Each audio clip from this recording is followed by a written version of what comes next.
Now the time is the middle order. अब middle order में बहुत सारी चीजें हो जाती है। गिवन हमारा 11, हमने एक विकेट कीपर पहले ही लॉक कर रखा है ऊपर, तो विकेट कीपर की खैर जरूरत है नहीं अभी हमको नीचे।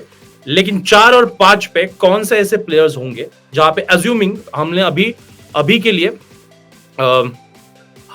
हार्दिक को रखा है नंबर 6 पे, तो 4 और 5 व्हाट आर द ऑप्शन? आप 4-5 की बात कर रहे हो, आपने स्काई को 3 पे लॉक किया, बट मैं आपको एक चीज बस बता दूं उस कॉन्वर्सेशन को पूरा करने के लिए कि स्काई ने T20 वर्ल्ड कप में सिर्फ एक ही बार 3 पे बैटिंग की and at number 3 his numbers are next level. तो कभी उनको नंबर 3 पे आने का मौका नहीं मिला है। This is also one of the reasons I want a keeper too, क्योंकि अगर कीपर ओपन नहीं करेगा फिर आप सैमसन पंत को 3 पे रखोगे, then again you are asking Sky to थोड़ा सा adjust, which you shouldn't do, because कुछ भी बोलो he is your number 1 T20 player, तो उनको वो फ्रीडम मिला। हम हर फॉर्मेट वही बात है कि हम टेस्ट में, ओडीआई में अपने बेस्ट प्लेयर को उसकी फेवरेट पोजीशन देते हैं, तो T20 में भी वही करो ना।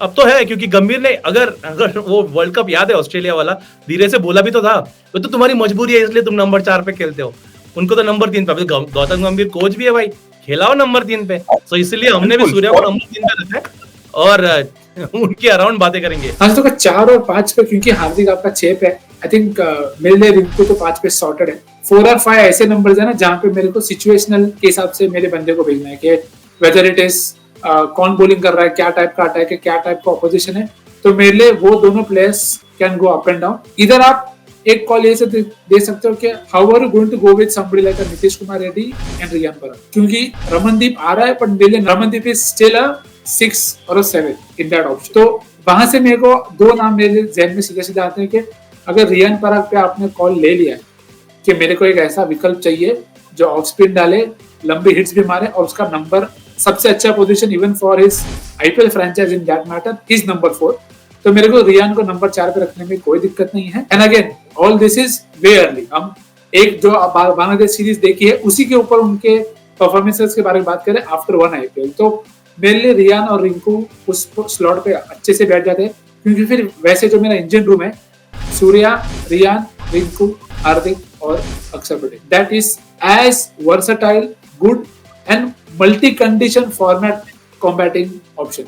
स्पिन हिटर हो गए, पेस हिटर हो गया, कोलैप्स अरेस्टर भी हो गया, पिन के सामने भी कोलैप्स अरेस्ट करने वाला आ गया, तो मेरे हिसाब से इससे अच्छे ऑप्शंस बहुत कम मिलेंगे। But yes, if Riyan Parag doesn't have a great season back to back, और जितना मैच खेलते उसमें भी अगर इंजरी या किसी से बाहर रहते, तो फिर मेरे को लगता है कोई और ऑलराउंडर शायद यहाँ पे ऊपर आ जाए, maybe Nitish Reddy, maybe Sundar या कोई और, पर मेरे लिए I would possibly stick with Riyan Parag and Rinku at 4 and 5। Okay, Riyan Parag और रिंकू सिंह तो मैं मतलब रिंकू सिंह के बिना वर्ल्ड कप जीत गए भाई हम लोग। रिंकू सिंह होते हुए भी हम लोगों को पिलाना नहीं पड़ा, पता नहीं भगवान कैसे मेहरबान था। और उसी के बाद में ये जो हो रहा है वो उसी के बाद हो रहा है कि उस टाइम जब मांग लिया जून 29 को, उसके बाद में उन्होंने छोड़ दिया। अभी रहने दो भाई, कितना लोगे एक साल में, एक महीना और एक बार दे दो भाई please.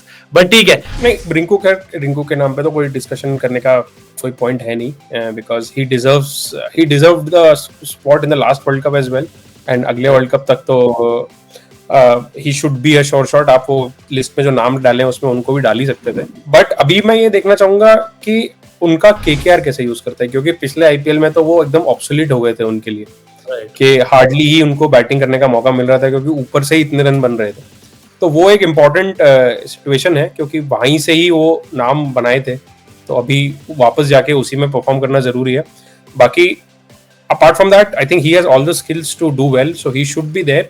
I am also inclined towards Parag at 4, because what I feel is कि आपको पूरी 11 कंस्ट्रक्ट करते टाइम सब तरह के मैचअप ऑप्शंस होने चाहिए, एंड क्योंकि नीचे एज ऑफ नाउ मुझे कोई ऑफ स्पिनर नजर नहीं आ रहा है, आई फील कि पराग शुड बी देयर, कि स्पेशली अगेंस्ट टीम्स जहाँ जो लेफ्ट हैंडर हैवी है। आप जरूर प्लेयर्स इंटरचेंज कर सकते हो बेस्ड ऑन आप किसको खेल रहे हो, but at this point of time I am also leaning towards Parag. हमने अभिषेक शर्मा के एवरेज की बात करी कि भाई 22 का एवरेज है, पराग का 17 का एवरेज है जिस बीच में वो खेले हैं। बट डिफरेंस ये है कि अभिषेक शर्मा के पास रोल क्लैरिटी है, उनको सबसे क्रीम पोजीशन मिली है बैटिंग करने के लिए, बट पराग ने इस टाइम में 4 5 6 7 चारों पर बैटिंग करी। तो that becomes a little tricky. किसी भी प्लेयर के लिए फेयर नहीं होता कि भाई फिर उसके बाद आप एक्सपेक्ट करो कि वो कंसिस्टेंसी भी दे। तो मे बी उनका स्पॉट 4-5 से ज्यादा नीचे तो जाना नहीं चाहिए, कभी कभी सिचुएशनली जाता है, विच इज ओके। कोई और ऑप्शंस जैसे तिलक में भी, या फिर Shivam Dube has performed well as well? Actually Dube मेरे 11 में है, बट अभी वही बात है कि अभी जो ऑब्वियस हैं उन पे जिक्र कर लें। अच्छा, at this point of time I will, इन दो नामों में तो I will pick Dube over Tilak, क्योंकि जो वो ऑफर कर रहे हैं वो बहुत क्लियर है। And for some reason I feel कि जो बंदा एक वर्ल्ड कप खेल चुका है, वो एक प्रेशर ऑलरेडी देख चुका है कि क्या होता है, उसको एक और चांस देना बनता है, स्पेशली जब उसने कुछ बहुत ज्यादा खराब नहीं किया उस वर्ल्ड कप। अंडर प्रेशर 1-2 अच्छे नॉक्स खेल ही दिए थे, डिसेंट नॉक्स जो चाहिए, और जैसा उनका बैटिंग स्टाइल है वो इस टेम्पलेट में फिट भी होता है। वो आपको एक 6th या 7th बॉलिंग ऑप्शन भी देते हैं, which Tilak might not, because like I said कि ही पेपर he might be an off spinner, but वो इतना रेगुलरली उसको यूज नहीं कर रहे, और इम्पैक्ट प्लेयर के कारण तो अभी तो आईपीएल में भी नहीं करते दिखेंगे। So at this point of time अगर आप स्क्वाड की बात करो तो Dube would be ahead for me over Tilak, and Dube तो खैर मेरी 11 में भी है वही 6-7 वाले रोल में, अक्सर इज एट 8। ओके, तो मतलब 4 और 5 पे भी हम लोग कंसेंसस पे आ चुके हैं। I think it's Riyan Parag और रिंकू सिंह और Riyan Parag, Hardik Pandya at number 6। Thank you for watching this video. ऐसे और वीडियोस देखने के लिए इस वीडियो को लाइक कीजिए और चैनल को सब्सक्राइब कीजिए।